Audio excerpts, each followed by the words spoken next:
My parents left me in foster care at 12 to travel with my sister. Now they're jobless, desperate, and reaching out, so I gave them what they deserved. My name's Adam and I'm 24 now, but this story starts years ago when I was just 12. Back then I thought my family was pretty normal, at least what I thought normal was. We weren't rich, but we had a decent house, decent clothes, and life seemed okay. My parents, Laura and Greg, didn't act like anything was wrong, until it was. Then there was my sister, Emma. Emma was the golden child, you know the type. Teachers loved her, parents couldn't stop bragging about her. If she so much as sneezed, it was treated like a masterpiece. Me? I was just Adam. It wasn't like I was a bad kid or anything, but no matter what I did, it was like I was background noise. Emma got the fridge space for her drawings. I got a pat on the back and a "That's nice, Adam." The thing is, I didn't hate Emma for it. It wasn't her fault they treated her like a trophy and me like I didn't matter, but it definitely made me feel like I wasn't important. Anyway, the day it all fell apart started pretty normally. I was in my room playing with some old action figures I wasn't quite ready to outgrow yet. Then Laura called me downstairs in that weird voice parents use when they're trying to sound calm, but you just know something's up. I figured maybe I'd left the milk out or forgot to do a chore. When I walked into the living room, though, Greg and Laura were both sitting on the couch, looking way too serious for it to be about milk. "Sit down, Adam," Greg said, motioning to the chair across from them. His tone was clipped, like this was a meeting and not a family conversation. Laura, on the other hand, was doing her best to look sympathetic, but something about it felt off. I sat down, baffled. Laura took a deep breath and said, "Adam, we need to talk about something important." My first thought was that someone had died, maybe a grandparent I barely knew, but then Greg said, "We've hit some financial struggles, and we can't afford to take care of you anymore." At first I thought I misheard him. Like, what do you mean can't afford to take care of me? Am I some kind of subscription you're canceling? I just stared at them, trying to process what he'd said, but Laura kept going. "It's not your fault, sweetie. This is something we've been struggling with for a while, and we had to make a really hard decision." A hard decision, right? They made it sound like they were deciding which cable package to keep, not whether or not to abandon their kid. I asked what they meant, still hoping this wasn't what it sounded like. Laura explained that they'd found a foster home for me and that it was just temporary. She kept saying that word, temporary, like it was supposed to make me feel better. "Why can't Emma go to the foster home?" I blurted out, desperate to understand. Laura's face turned cold for a split second before she said, "Emma's in school, Adam. She needs stability like I didn't." Greg cut in before I could say anything else. "This isn't about choosing one of you over the other. It's about what makes the most sense right now." I started crying, and not the quiet kind. It was ugly, full-on sobbing, because how else does a 12-year-old react to being told his parents are giving up on him? Laura tried to hug me, but I pushed her away. "Why are you doing this?" I asked over and over, but all they did was repeat the same rehearsed lines about tough choices and financial struggles. The next day, they packed a small bag for me and drove me to the foster home. The ride there was quiet. Not the kind of quiet where people are deep in thought, but the kind where you can feel the tension in every breath. I kept staring at them, hoping one of them would crack, would look back at me and say, "This is a mistake, you're coming back home." But they didn't. When we got to the house, I stayed in the car for a moment, hoping they'd change their minds. Greg turned around and said, "Come on, Adam, let's get this over with," like this was some chore he just wanted to check off his to-do list. I stepped out of the car, clutching the duffel bag they'd packed for me. The foster parents, Mr. and Mrs. Miller, were standing at the door. They looked friendly enough, but I barely noticed them. All I could focus on was the fact that my parents, were about to leave me there. Laura knelt down in front of me and said, "We love you, Adam. This isn't goodbye forever, just give it some time, okay?" She kissed my forehead, but it didn't feel comforting. It felt like someone was stamping a returned label on me. Greg shook my hand, not a hug, a handshake, like I was some distant cousin he barely knew. And then they were gone. I stood on the porch, watching their car disappear down the street, my chest getting heavier with each second. I kept thinking, they'll come back, they have to come back. But they didn't. That night, I kept replaying the day in my head. What did I do wrong? Was I not good enough? Why Emma and not me? Those questions stuck with me for weeks, and the worst part was, I didn't have any answers. All I had was their promise that this was temporary, and even though I wanted to believe it, deep down I had this gnawing feeling that I'd never see them again. Looking back, I realized that was the moment everything changed. It wasn't just about them leaving, it was about the way they left, like I was some burden they were relieved to get rid of. But at 12, I didn't have the words to process that. All I knew was that my parents drove away, and I was alone. Over the next few days, the Millers tried to make me feel at home. Mrs. Miller made pancakes for breakfast every morning. Mr. Miller would pop his head into my room every now and then with random trivia. Despite their efforts, I wasn't ready to trust them, or anyone really. My parents had promised me this was temporary, so I held on to that like it was my lifeline. I kept telling myself they'd call, they'd explain everything, and I'd be back home before I knew it. But days turned into weeks, and weeks turned into years, and not a single word from them. It wasn't until I started school again that the reality of my situation began to sink in. Kids at school noticed I was new, and asked me all kinds of questions. Where are you from? Why'd you move here? I didn't have the energy to explain the truth, so I made up vague answers like, oh, my parents are working in another state for a while. Even saying those words felt bitter in my mouth. One afternoon after school, I was sitting in the Millers' living room, scrolling through my phone and avoiding homework. That's when I made the mistake of looking up my parents online. I didn't even know what I was searching for, maybe just some kind of sign that they were still thinking about me.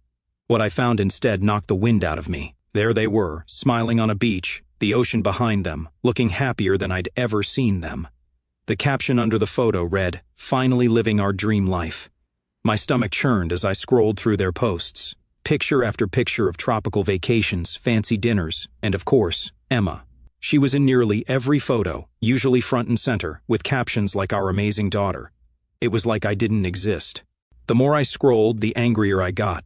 They told me they couldn't afford to keep me, but here they were, living like they were influencers. And Emma, she wasn't in foster care like me. She was still with them, smiling for the camera like everything was perfect.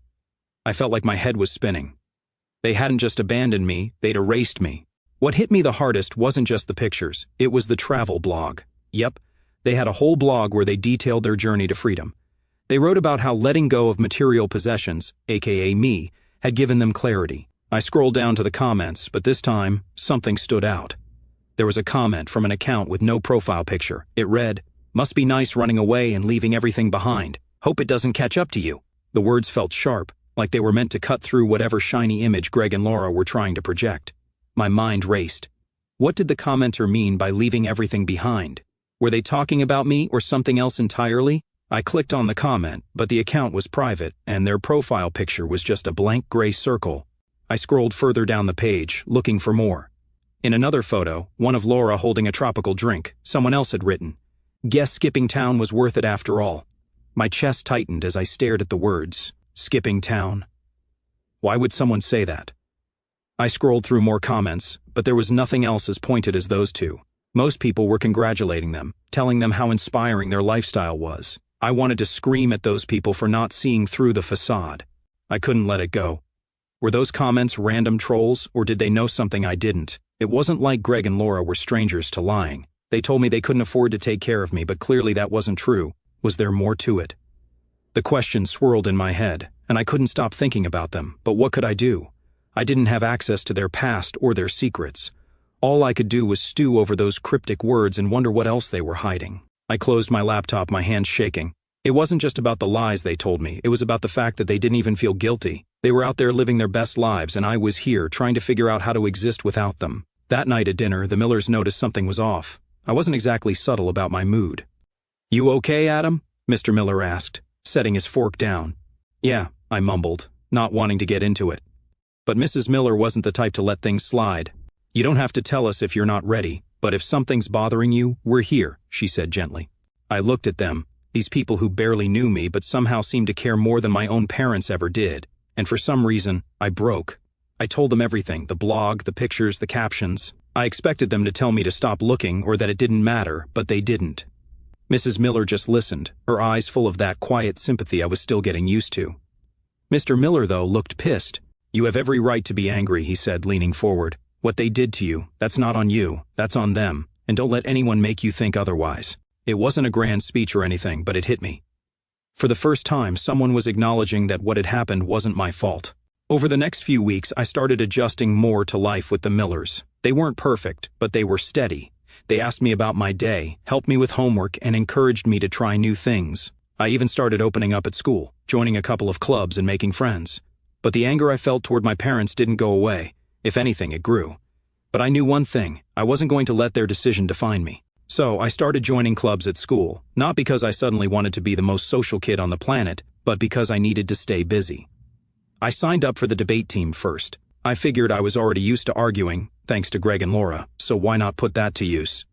Turns out I was pretty good at it. Then I got a part-time job. Mr. Miller had been hinting for weeks that I might enjoy some spending money, so I caved and applied to a local bookstore. It wasn't glamorous, but I loved being surrounded by books and people who actually wanted to talk about them. Plus, it gave me a small taste of independence. Every paycheck felt like a step toward building a future that was mine and mine alone. Somewhere along the way, I met Ryan. Ryan treated me like a normal kid, not a charity case. When I told him about my parents, he just nodded and said, "That's messed up, man. Want to play video games?" One afternoon, I came home from school to find the house unusually quiet. Normally, Mrs. Miller would be in the kitchen, humming along to some oldies playlist, while Mr. Miller tinkered with something in the garage. But this time, I heard hushed voices coming from the dining room. I paused in the hallway, just out of sight, straining to hear. "Should we tell him?" That was Mrs. Miller's voice, low and uncertain. "He has a right to know," Mr. Miller replied. "If it's about him, we can't keep it a secret. It'll just upset him. He's doing so well right now." She argued, "We should at least wait until we know more. This letter doesn't explain much. It could be nothing." I leaned against the wall, my heart pounding. A letter? About me? Before I could figure out how to ask without sounding like I was eavesdropping, Mr. Miller sighed. "Fine, we'll wait, but if they contact us again, we have to come clean." I heard footsteps heading toward the living room and quickly ducked into the kitchen, pretending I'd just walked in. Mrs. Miller smiled when she saw me, but I couldn't shake the feeling that something was off. Later that night, when everyone was asleep, I crept into the dining room. I knew I shouldn't snoop, but I couldn't help myself. On the table was a stack of mail, and near the bottom, I spotted an envelope with my name on it. I hesitated before picking it up. The return address was from a law office. My stomach turned as I opened it, scanning the first few lines, "To whom it may concern. This is a notice regarding unresolved debts associated with Gregory and Laura. As the listed guardians of Adam, we request any relevant documentation regarding the family's financial situation during—" I stopped reading, my hand shaking. Debts? Was this what Greg and Laura had been running from? Had they dumped me not because they couldn't afford me, but because they couldn't face their own mistakes? I stuffed the letter back into the envelope and put it back on the stack, trying to make it look like I hadn't touched it. My mind was racing. I didn't know what to do with this information. But one thing was clear. Greg and Laura had been lying about more than just their financial struggles. By the time I turned 16, things were starting to click. I'd been working hard in school, balancing my job and extracurriculars, and it was paying off. My grades were solid, and my debate coach told me I had a real shot at getting a scholarship. That was the first time I let myself imagine a future that didn't involve my parents or their baggage. It felt good, liberating even. Then the scholarship became real. I still remember the day I got the letter. I'd applied on a whim, thinking there was no way I'd actually get it. When I opened the envelope and saw the words "full ride," I couldn't believe it. I ran downstairs to show the Millers, who were practically glowing with pride. Mrs. Miller hugged me so tight, and Mr. Miller kept saying, "I knew it. I knew you could do it." That night, I decided to share the news on social media. I wasn't big on posting personal stuff, but this felt like a moment worth celebrating. I wrote something short and sweet about how hard work pays off and how grateful I was for the support I'd gotten. The comments started rolling in almost immediately. Friends from school, teachers, even random classmates I barely knew. But there was one comment that made my stomach drop. It was from Laura. "We're so proud of you, Adam. Let's reconnect soon." Proud of me after everything? I stared at the comment for what felt like forever, my anger bubbling to the surface again. It wasn't just that they commented, it was how casual it was. Like we were just distant relatives who'd lost touch, not parents who had completely abandoned their son. I didn't respond. What could I even say? Instead, I deleted the comment and blocked them both. That was the moment I realized I didn't need their approval or their guilt trips. The scholarship gave me a new sense of purpose. I threw myself even harder into my studies, determined to prove to myself, and maybe a little to them, that I could succeed without their help. Mr. Miller started giving me mini financial literacy lessons, which I actually found interesting. He showed me how to save, budget, and think about long-term goals. It wasn't glamorous, but it was practical, and it gave me a sense of control I'd never had before. With their encouragement, I also started tutoring younger students after school. It wasn't something I'd ever seen myself doing, but it turned out I had a knack for explaining things in a way that made sense. Plus, it felt good to help kids who were struggling, especially since I knew what it was like to feel left behind. One day, during one of our tutoring sessions, Ryan asked me what my ultimate goal was. Like, "Where do you see yourself in 5 years?" he said, leaning back in his chair like it was the most casual question in the world. I thought about it for a second before answering, "I just want to be stable, like have my own place, my own life, and not feel like I'm relying on anyone else. That's solid, he said with a grin. But don't forget to have some fun along the way.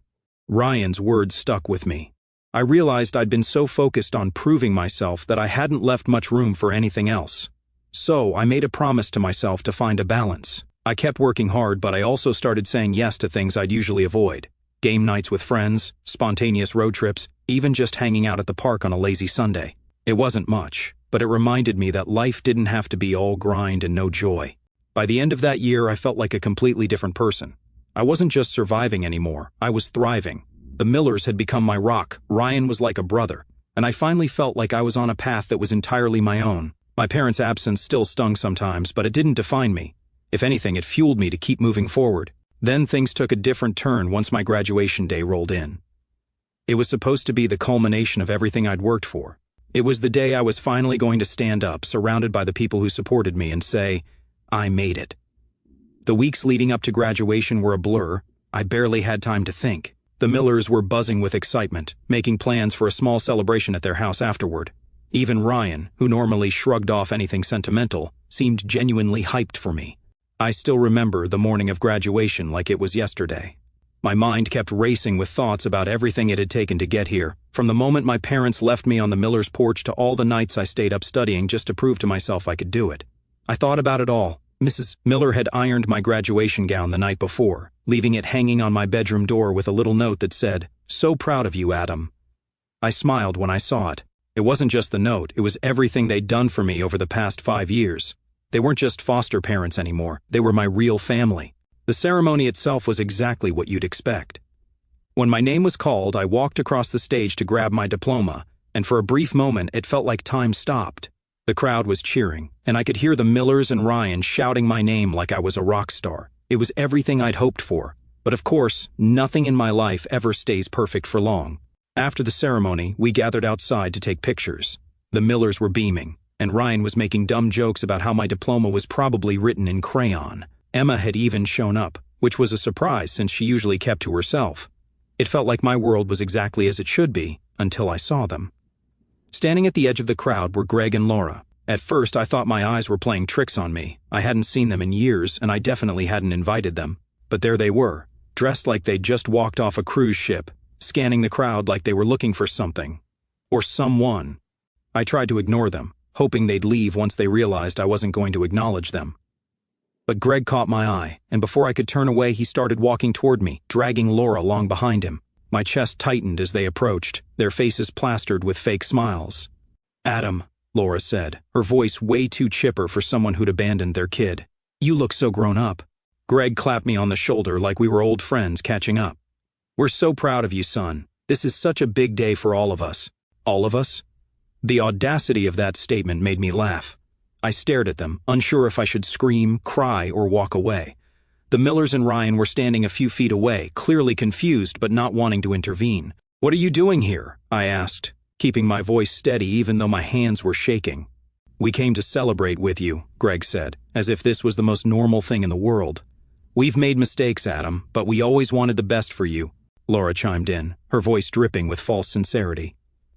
"We've missed you so much. We thought this would be the perfect time to reconnect as a family." "You don't get to call yourselves my family," I said. "You abandoned me. You left me with strangers and didn't even bother to check if I was okay. And now you want to show up like none of that happened." Laura's smile faltered, and Greg's face turned red. "That's not fair, Adam," Greg said, trying to keep his voice calm. "We did what we thought was best for everyone." "Best for everyone?" I shot back. "You mean best for you. Don't stand here and act like you did this for me. You were living your dream life while I was trying to figure out how to survive without you." By now, people were starting to notice. The Millers stepped closer, their faces a mix of concern and anger. Emma surprised me the most. She walked right up to Greg and Laura and said, "You don't get to ruin this for him. You've done enough." It was the first time I'd ever seen her stand up to them, and I couldn't have been prouder. Greg tried to argue, but Laura tugged on his arm, whispering something about causing a scene. They both looked at me one last time, their faces a mix of frustration and pity, before turning and walking away. The Millers were quick to jump in, wrapping me in a hug and reminding me that today was about my achievements, not their drama. Ryan handed me a tissue, muttering something about how I should charge them for emotional damages, which actually made me laugh. The rest of the day was a blur. We went back to the Miller's house, where they decorated the backyard with streamers and balloons, and for a few hours, I let myself forget about Greg and Laura and just enjoyed being surrounded by the people who truly mattered. That night, after everyone had gone to bed, I sat on the porch with Emma. She looked at me and said, "I'm sorry for everything. I didn't see it before, but you were right. They manipulated us. They only care about themselves." I didn't know what to say, so I just nodded. We sat there in silence for a while. I felt like Emma and I were on the same page, and that was enough. That day wasn't just about graduation. It was about finally standing up for myself and cutting ties with the people who had tried to drag me down. It wasn't easy, but it was necessary. But I knew my parents weren't done yet. Their sudden contact with me, the way they were insisting on coming back into my life after all these years, made me feel that there was something off, and I couldn't be more right. A week after graduation, I got an email from Laura. At first, I thought it might be an apology, though deep down I knew better. It was long, filled with half-truths and excuses. She wrote about how hard things had been for them, how they'd made mistakes but always had my best interests at heart. Then she hit me with, "We hope we can move past this and reconnect as a family. You're doing so well, and we're proud of you. Maybe you could help us out during this tough time." Help them out? After everything they'd done, or more accurately, not done. They had the nerve to ask me for help. It was laughable in a way that wasn't funny at all. I didn't respond.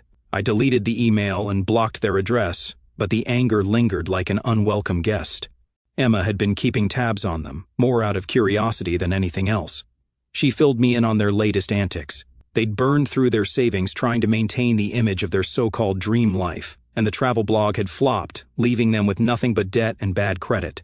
They'd sold off most of their belongings and were couch surfing with distant relatives who, according to Emma, were starting to lose patience with them. "They're a mess," Emma said one night during a call, "but they're still blaming you for everything. They think if you just forgive them, everything would magically fix itself." Forgive them for what? Making me homeless at 12? I snapped, the bitterness coming through in my voice. Emma sighed. "I'm not saying they're right, Adam. I'm just telling you what they're saying. Their downfall wasn't something I celebrated, but I couldn't say I felt bad for them either. They made their choices, and now they were dealing with the consequences. Meanwhile, my life was moving forward. One afternoon, I got a notification on my phone that left me speechless. Greg and Laura had found me on LinkedIn. They'd left a comment on a post I'd made about my upcoming scholarship. "We're so proud of you, Adam. Let's catch up soon." It was almost identical to the comment they'd left on my graduation post. I didn't even know they knew how LinkedIn worked. I blocked them immediately, but it wasn't enough. They started messaging people in my network, co-workers, professors, even the Millers. The messages were all the same, a mix of guilt-tripping and outright lies about how I'd abandoned them. One of the messages reached my boss at the bookstore, who pulled me aside one day to ask what was going on. "Look, I don't want to pry," she said, "but someone claiming to be your parent sent us an email. It was weird." I was mortified. "I'm so sorry," I said. "They're not really part of my life. I'll handle it." To her credit, my boss didn't press me for details. She just nodded and said, "Well, if they bother us again, let me know. We've got your back." Hearing that was a relief, but it also made me realize just how far Greg and Laura were willing to go. It wasn't enough for them to invade my personal life. They were trying to sabotage my professional one too. Emma stepped in around this time, posting a public statement on her social media calling them out. She didn't hold back, detailing how they'd abandoned both of us and refused to take responsibility for their actions. "Adam and I have worked hard to rebuild our lives without their support," she wrote. "We don't owe them anything." Her post went viral, with hundreds of people commenting in support. While it was validating to see so many strangers siding with us, it also escalated the situation. Greg and Laura started lashing out, posting their own dramatic rants about how we were ungrateful and how they'd sacrificed so much for us. Their posts were full of half-truths and outright lies, but the more they talked, the more people saw through them. Then Emma called me, her voice unusually excited. "You remember that old storage unit they had? Turns out they stopped paying for it, and the landlord let me grab a few things before clearing it out." An hour later, she showed up at my place with a battered cardboard box. "You need to see this," she said, dropping it on the table. Inside, I found a folder stuffed with paperwork, unpaid bills, foreclosure notices, and letters from collection agencies. My stomach sank as I flipped through them. They were living way beyond their means, Emma said bitterly. Failed businesses, maxed out credit cards. Looks like they ran instead of facing it. Near the bottom of the stack, a letter from their lawyer caught my eye. It mentioned restructuring finances and reducing dependents to streamline expenses. My name was right there, listed like a liability. I slammed the folder shut, my hands shaking. They didn't leave because they couldn't afford me, I said quietly. They left because it was easier than cleaning up their mess. Emma stayed silent for a moment before saying, I thought you deserved to know. Thanks, I muttered. After she left, I stared at the folder, torn between burning it and keeping it as proof. In the end, I kept it. Not for them, but for me. By the time I started college, their reputation was in shambles. People were flagging their crowdfunding campaigns as fraudulent, and even the relatives they'd been staying with had kicked them out. According to Emma, they were living out of their car, still clinging to the idea that I owed them something. Meanwhile, I was thriving. College was everything I'd hoped it would be, and I was determined to make the most of my scholarship. I also started a small side hustle teaching financial literacy workshops on campus. It wasn't anything fancy, but it felt good to give back, especially knowing how much the Millers had taught me about managing money. One day during my second semester, I got a call from Emma. You're not going to believe this, she said, her tone equal parts frustration and disbelief. They showed up at my apartment. What? I asked, my chest tightening. They were crying, Adam, begging me to convince you to talk to them. They said they're desperate. I sighed, rubbing my temples. What did you say? I told them to leave. I said if they showed up again, I'd call the police. I didn't know whether to feel angry or relieved. Part of me hated that they were still trying to drag Emma into their mess, but another part of me was proud of her for standing her ground. She'd come a long way from the quiet girl who used to avoid conflict at all costs. I didn't owe them my forgiveness, my money, or my time. What I owed to myself, to keep building the life I wanted, free from their influence. But of course, Greg and Laura weren't done with me. They weren't the kind of people to let go, especially not when they thought there was something in it for them. It started with the calls. Random numbers popping up on my phone at all hours of the day. I usually ignored them, but one day I made the mistake of answering. It was my Aunt Karen, a relative I hadn't spoken to in years. She didn't waste any time. Adam, what is wrong with you? She snapped before I could even say hello. Excuse me? I said, caught completely off guard. Your parents are struggling, living in their car, and you're just ignoring them like they don't exist. They're your family, Adam. You owe them at least a little kindness. I bit back the urge to laugh. Kindness? Did they show me kindness when they dropped me off at a foster home and never looked back? Did they show me kindness when they left me to fend for myself at 12? Karen huffed, clearly not expecting me to push back. They were doing what they thought was best. People make mistakes, Adam. You're being heartless. I hung up. I wasn't about to waste my energy explaining myself to someone who clearly had no idea what I'd been through, or worse, didn't care. Over the next few weeks, similar calls trickled in from distant relatives, most of whom hadn't bothered to reach out to me in years. It was the same script every time. I was the ungrateful son, the selfish one who couldn't forgive his poor parents. What none of them seemed to understand was that Greg and Laura weren't just bad parents. They were toxic, manipulative, and entirely unwilling to take responsibility for their actions. Helping them would only drag me back into a mess I'd fought so hard to escape. When the calls didn't work, Greg and Laura took things to the next level. One day, I got an email from a lawyer representing them. The subject line alone made my stomach turn. Notice of intent to pursue financial support. I opened it, skimming the legal jargon that basically boiled down to this: they were suing me for financial abandonment. According to the email, they believed I was obligated to support them now that I was successful. It was laughable. First of all, I wasn't some millionaire. Sure, I was doing well, but I was still in the early stages of my career. Second, I'd been in foster care. Legally, I owed them nothing. I forwarded the email to a lawyer the Millers had connected me with, who reassured me it was an empty threat. They don't have a case, she said. They're trying to scare you into giving them money. Don't engage. It was good advice, but it still left a bad taste in my mouth. The idea that they could twist the story, that they could make me out to be the bad guy after everything they'd done, felt like salt in the wound. But instead of stewing over it, I poured my energy into my work. By now, my financial literacy workshops had grown into something much bigger. What had started as a side hustle was now a full-fledged organization, helping young adults across the country learn how to manage their money and build their futures. I'd partnered with nonprofits, schools, and even some big-name companies. Every success felt like a step further from the person I'd been when Greg and Laura left me behind. Recently, I got an email from a producer who had heard about my story through one of my nonprofit partners. They were working on a series about resilience and wanted to feature me. At first, I was hesitant. Did I really want to put my story out there for the world to see? But after talking it over with the Millers and Emma, I decided to go for it. If sharing my journey could help even one kid in foster care feel less alone, it would be worth it. The filming process was surreal. At one point, they asked if I wanted to include anything about Greg and Laura. I thought about it for a long time before deciding to mention them briefly. Not to shame them, but to give context to my journey. They made their choices, I said during one of the interviews, and those choices shaped me in ways I never expected. But they don't define me. My life now, the family I've built, the work I do, that's what matters. But during one of the filming breaks, the producer pulled me aside, looking hesitant. "Hey Adam," she started, "we found something during our research. It's about your parents. Are you okay hearing it?" I raised an eyebrow.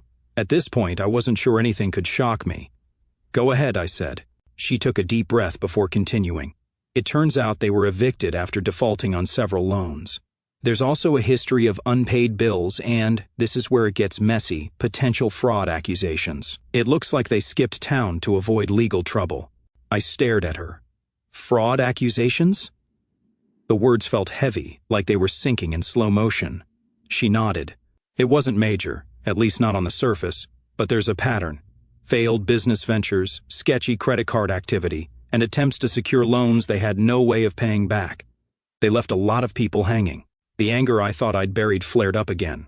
So they weren't just selfish, they were actively screwing people over and ran when it caught up to them. The producer gave me a sympathetic look. "It seems that way. I thought you should know in case it comes up later." I nodded, though my mind was spinning. Their lies had always felt personal, like they were just about me. But knowing they'd left a trail of destruction behind them made it even worse. Each and everything about them confirmed that they'd abandoned me because it was convenient, a way to cut their losses and start fresh. When the documentary premiered, the response was overwhelming. Messages poured in from people who had grown up in similar situations, thanking me for sharing my story. Some said it gave them hope, others just said it made them feel seen. It was humbling in a way I wasn't prepared for. Greg and Laura, predictably, tried to use the documentary to their advantage. They went on social media, posting long, dramatic rants about how I'd painted them as villains and how they were the real victims. It didn't work. If anything, it backfired. People who saw the documentary started calling them out, pointing out the holes in their stories and questioning their motives. Their attempts to regain sympathy only solidified their reputation as manipulative and selfish. Meanwhile, I bought my first home, a cozy place in a quiet neighborhood where I could finally feel like I belonged. I invited the Millers and Emma over for a housewarming dinner, and we spent the night laughing, eating too much, and reminiscing about how far we'd come.